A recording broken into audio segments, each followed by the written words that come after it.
Hi, I'm Toby Hodges from Yachting World. Looking around, you'd think we must be on board some sort of luxury cruiser, right? But no, this is the 2019 version of a Beneteau First. The 53-foot performance cruiser, which aims to undercut the competition in this area price-wise and match them for performance. So let's see what this has got.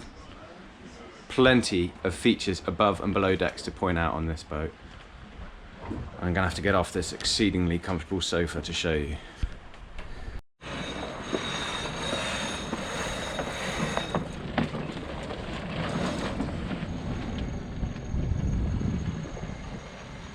As you can see, we are sailing in not a lot of breeze.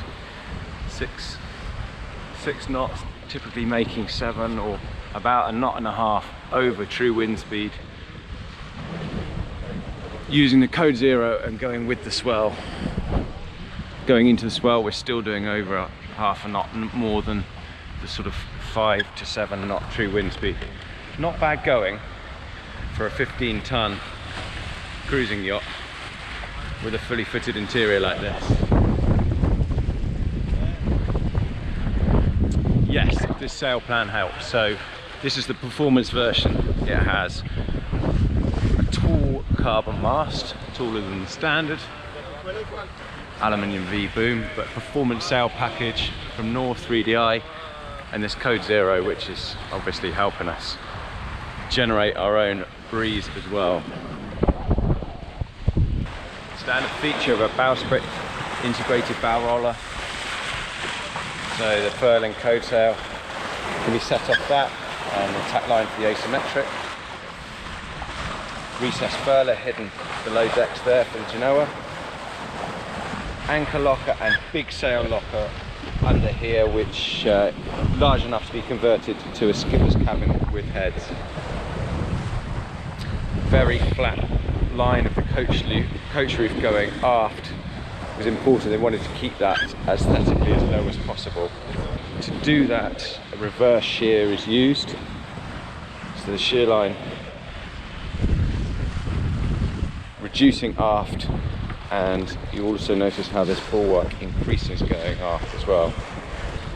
Subtle features, but they make a big difference overall. There is an optional spray hood which clips onto here. There's no well for it because, again, they didn't want to impact the coach roof height. But there is a spray hood that fits on, and an optional bimini as well. And then cockpit tables in the cockpit. Fairly good sized cockpit. I've had all the lines brought back to where one of our 2 Italian designers are here. Lorenzo, who's done all the styling of the boat and the interior design, handling the main sheet. And Roberto Biscontini, who has done the hull design.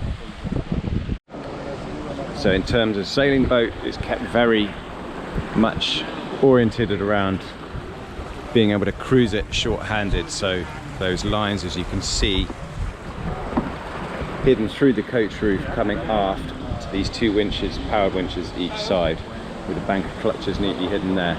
It means you end up with a lot of sheet tails here, but you just have to be well organised with that. The benefit is that the cockpit is kept freer lines, and for, I guess, traditional performance first enthusiasts might question why you don't have a traveller. It's not an option.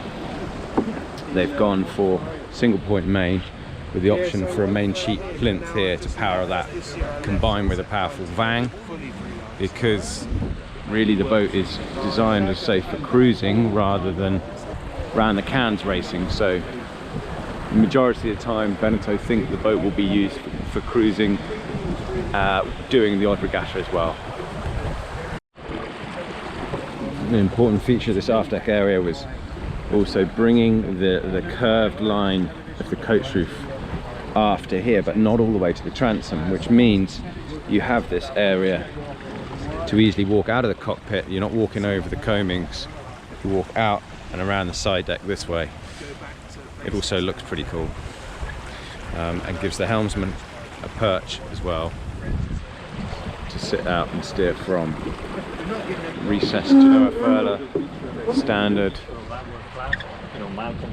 Nice clear cockpit walkthrough below where I'm standing. Access to the dinghy garage, so tender garage was important. And you see along the V-boom's not standard, but the Harken switch track is to bring the mainsail height lower, be able to stow it easy. Nice wide, easy access down the companionway into this very neat Italian designed interior, and yeah, it's very different. So why is it different? Well, I guess in layout terms, because you get a huge sofa area compared to the size of the dining area, which matched with the convivial nature of the large galley makes this a big living area. Less room for dining, I guess that comes from Lorenzo Argento's experience with super yachts, where the majority of time is given to the relaxation area. So the Beneteau see this yacht as being used by couples more, so not hosting big dinner parties. Most of the time it would just be 2 or maximum 4 people sitting around this table, but the table does extend out and the seating to sit 6 around it. I will try and show that, but you get a very, very comfortable sofa. And that area, yeah, linking to the galley there. A lot of attention to design and the quality of fixtures and fittings and the perceived quality in this yacht as well. For example, Beneteau have gone back to using curved woodwork, moulded woodwork, which is really nice. Insistence again of Argento to bring back that traditional first feel like they used to use. So they take this Alpi woodwork and they laminate it, multiple layers and layers, to create this good solid feel to the curved fiddles. Gives you something to grab hold of, even though you have these nice long handrails as well. Moving forward in the boat, yeah, these magnetic latches, you're not push button latches. Soft closing drawers, really neat hinges, fixed fittings in general, so the door handles are magnetic, and yeah, this whole shape, you get a generous island berth forward and lots of stowage in here, and the impression of a very large cabin thanks to splitting the heads to one side. And this big shower area to pour, it makes a lot of sense. Look at that, a proper, it's larger than a shower you'd have at home, with a proper bench in there as well. Heads and wash basin area to starboard. And plenty of stowage, drawers below there. Large lit wardrobe on each side. And all this natural light, big hatch above, hull ports with sliding blinds across them. And 1.6 metre wide berth with your head facing forward. Again, you've probably noticed a marked difference, no chart table. So the yard think that people will be able to use this area as a desk if it's not being used for dining. If it is being used for dining, as I say, it can extend out. And this will butterfly open, and the seat below pulls out, so you end up with 1, 2, 3, 4, 5, 6 being able to sit around the table. And those going into, I guess, desk mode, you would sit here, laptop out, charts on, VHF below here. But the whole system on these size of Beneteau now use a ship controller system. That means everything can be done from your computer, iPad or phone. Switchboard hidden behind here. And this is the heart of the ship controller system. So you can monitor your tanks, batteries, all the electronics and systems on the boat. And on this side, 12 volt system. And if you do need to access fuses and wiring behind, it's easy to do so. However, as all of this controller is available, as I say, on mobile platform or on your computer, it's hidden away a lot of the time.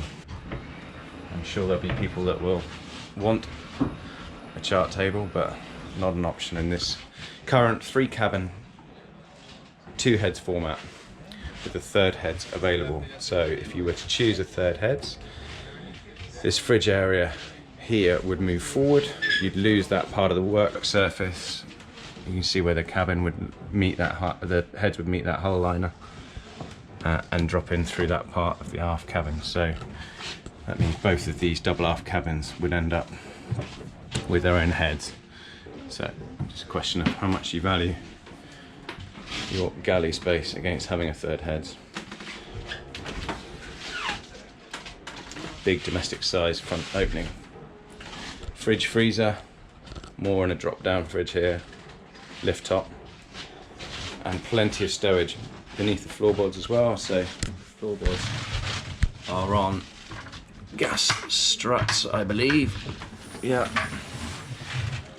the bilge stowage for bottles in there. And you notice actually while we're here, rubber lining on these on top of a stainless steel grid. So this stainless steel grid takes all the furniture, which sits on top of the GRP structural matrix. That means that the yard can use a lower thickness of grid rather than using GRP for the furniture structure. And it also means it's all very stiff. You've noticed probably here, there's not a lot of noise going on here.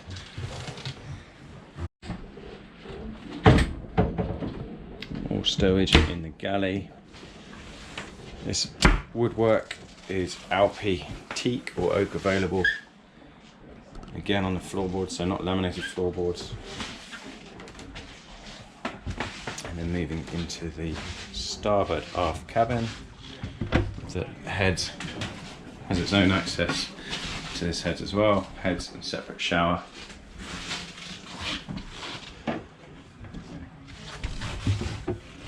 And again, another light cabin. You can just notice where the dinghy garage impacts this cabin, only marginally because of the huge beam.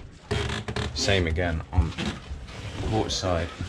5 meters of beam aft means there's room for that dinghy garage without it overly impacting these cabins.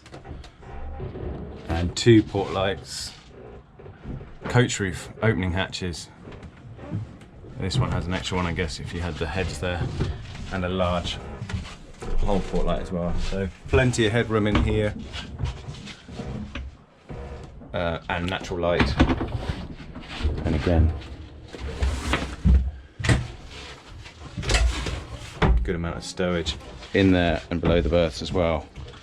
In terms of tanks, there's 700 litres of water on this, so not bad. Slight step down into this galley. Very inviting interior overall. Quite surprising for a performance yacht.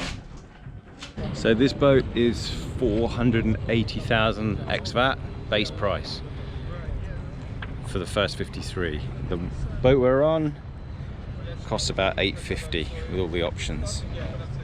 Hope you enjoyed the tour. Give us a thumbs up, comments, let us know what you think. We'll be back for more soon.